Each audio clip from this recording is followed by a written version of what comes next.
So you're dealing with an addicted generation. This is a big time bomb ticking. This is no accident. Indeed, it is by design. I mean, seriously? It was my mistake. I mean, I think we can all feel it. To try to make these products as addictive as possible.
Sounds, animations, endless content, notifications. The social media features we've come to love, but growing evidence shows a darker side to the persuasive tricks used by the biggest platforms in the world. I want you to imagine walking into a room, control room with a bunch of people, 100 people hunched over at desks with little dials, and that control room will shape the thoughts and feelings of 1 billion people. This might sound like science fiction, but this actually exists right now, today. I know because I used to be in one of those control rooms. I was a design ethicist at Google, where I studied how do you ethically steer people's thoughts. Because what we don't talk about is a handful of people working at a handful of technology companies, through their choices, will steer what 1 billion people are thinking today. Because when you pull out your phone and they design how this works or what's on the feed, it's scheduling little blocks of time in our minds. If you see a notification, it schedules you to have thoughts that maybe you didn't intend to have. If you swipe over that notification, it schedules you into spending a little bit of time getting sucked into something that maybe you didn't intend to get sucked into. When we talk about technology, we tend to talk about it as this blue sky opportunity. It could go any direction. And I want to get serious for a moment and tell you why it's going in a very specific direction. Because it's not evolving randomly. There's a hidden goal driving the direction of all of the technology we make. And that goal is the race for our attention. Million of us own a smartphone, and we know how addicting it can be. One former Google employee says this is no accident. Indeed, it is by design. And he became troubled by the relentless efforts of app developers to keep us glued to the gadgets. So Tristan Harris founded an organization called Time Well Spent. He's asking the tech industry to bring what he calls ethical design to its products. NewsHour special correspondent Kat Wise has more, part of our ongoing collaboration with The Atlantic. I noticed when I was at Stanford, there was a class called the Persuasive Technology Design class, and there's a whole lab at Stanford that teaches students how to apply persuasive psychology principles into technology to persuade people to use products in a certain way. So it's not about giving you all this freedom, it's about sucking you in to take your time. So the goal is to keep us on our devices longer. Why?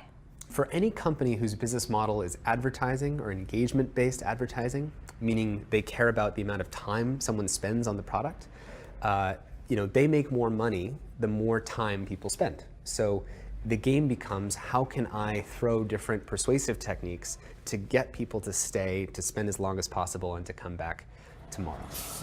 And it's clearly working. Today, wherever we go, we're inevitably surrounded by fellow citizens staring into their phones, as we usually are too. What are some examples of, apps that people use on a pretty regular basis, and the ways that these companies are drawing this in? Have you noticed if you ever log into Twitter, as an example? So there's an extra delay that you don't know how long it's going to take. It's between 2 and 3 seconds. where the number of new notifications on Twitter you have. So why is that there?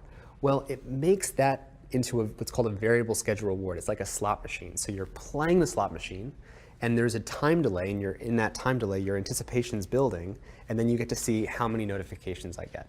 And so you become more addicted to checking My it again use the next of time. the slot machine image up here also is not accidental, because if you look a little bit closer at these technologies, it's not just that they're a source of entertainment, but they're actually a somewhat unsavory source of entertainment.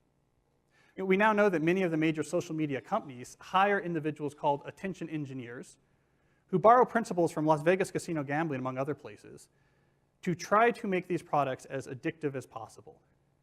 That is the desired use case of these products, is that you use it in an addictive fashion because that maximizes the profit that can be extracted from your attention and data. The desired use case of these tools is that you fragment your attention as much as possible throughout your waking hours. That's how these tools are designed to use. Well, we have a growing amount of research which tells us that if you spend large portions of your day in a state of fragmented attention, so large portions of your day where you're constantly breaking up your attention, take a quick glance, do a just check, let me just quickly look at Instagram, that this can permanently reduce your capacity for concentration. It sounds like there's just a lot of sort of trickery going on here. I call it the race to the bottom of the brainstem to, get people's attention at all costs. Let's say I'm YouTube and I've got a certain amount of people's attention. What's YouTube's biggest competitor? Probably Facebook. Or take the CEO of Netflix recently said that the biggest competitors to Netflix are probably YouTube, Facebook, and sleep. Meaning sleep. Because at the end of the day, there's a finite amount of time people have, and if you're not getting people's time, someone else, some other app, or some other part of someone's life is going to get it. So these services are in competition with where we would want to spend our time, whether that's our sleep or with our friends. There's this war going on to get as much attention as possible. I want to bring us back to the point that you were making about exploiting consumer behavior in a consumer internet business. You said that this is a time for soul searching in social media businesses, and you were part of building the largest one. What soul searching are you doing right now on that? I feel tremendous guilt. I think we all knew in the back of our minds, even though we feigned this whole line of like, there probably aren't any really bad unintended consequences. I think in the back, deep recesses of our minds, we kind of knew something bad could happen. But I think the way we defined it was not like this. It literally is a point now where I think we have created tools that are ripping apart the social fabric of how society works. That is truly where we are. And I would encourage all of you, as the future leaders of the world, to really internalize how important this is. If you feed the beast, that beast will destroy you. If you push back on it, we have a chance to control it and rein it in.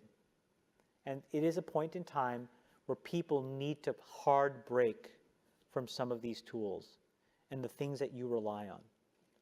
The short-term dopamine-driven feedback loops that we have created are destroying how society works. No civil discourse, no cooperation, misinformation, mistruth. And it's not an American problem. This is not about Russian ads. This is a global problem. So we are in a really bad state of affairs right now, in my opinion. It is eroding the core foundations of how people behave by and between each other. And I don't have a good solution. My solution is I just don't use these tools anymore.